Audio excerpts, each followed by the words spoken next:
Hi friends, Pawan Kalyan ఇప్పుడు తెగ బిజీగా ఉంటున్నాడు.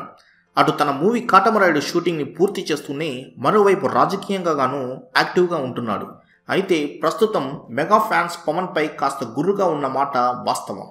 మెగాస్టార్ చిరంజీవి కంబ్యాక్ మూవీ ఖైదీ నెంబర్ 150 ప్రీ రిలీజ్ ఫంక్షన్కు పవన్ హాజరు కాకపోవడం అభిమానులను బాగా నిరుత్సాహపరిచింది. అయితే మూవీ రిలీజ్కి ముందు మాత్రం ఓ ట్వీట్ ద్వారా చిరంజీవికి, తన భార్య సురేఖకు, రామ్ చరణ్కు అభినందనలు తెలిపాడు పవన్ కళ్యాణ్. తాజాగా ఖైదీ నెంబర్ 150 మూవీని పవన్ స్పెషల్గా స్క్రీనింగ్ వేయించుకొని మరీ చూశాడనే టాక్ వినిపిస్తుంది. ఇప్పుడు చిరంజీవి ఇంటికి కూడా వెళ్లారనే టాక్ వినిపిస్తుంది. ఖైదీ సక్సెస్తో పాటు మెగాస్టార్ కంబ్యాక్ను అభినందించడానికి పవన్ వెళ్లారని సమాచారం. కొన్ని గంటల పాటు వదినమ్మతో మాట్లాడి వీలైనంత సమయం గడిపాడంట పవన్ స్టార్. ఆ తర్వాత యథావిధిగా తన కాటమరాయుడు షూటింగ్కి పవర్ స్టార్ వెళ్ళిపోయాడని తెలుస్తోంది. ఇదండి ఈరోజు ఫిలిం నగర్ న్యూస్.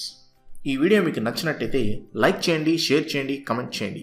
మరిన్ని వీడియోస్ కోసం సబ్స్క్రైబ్ అవ్వండి.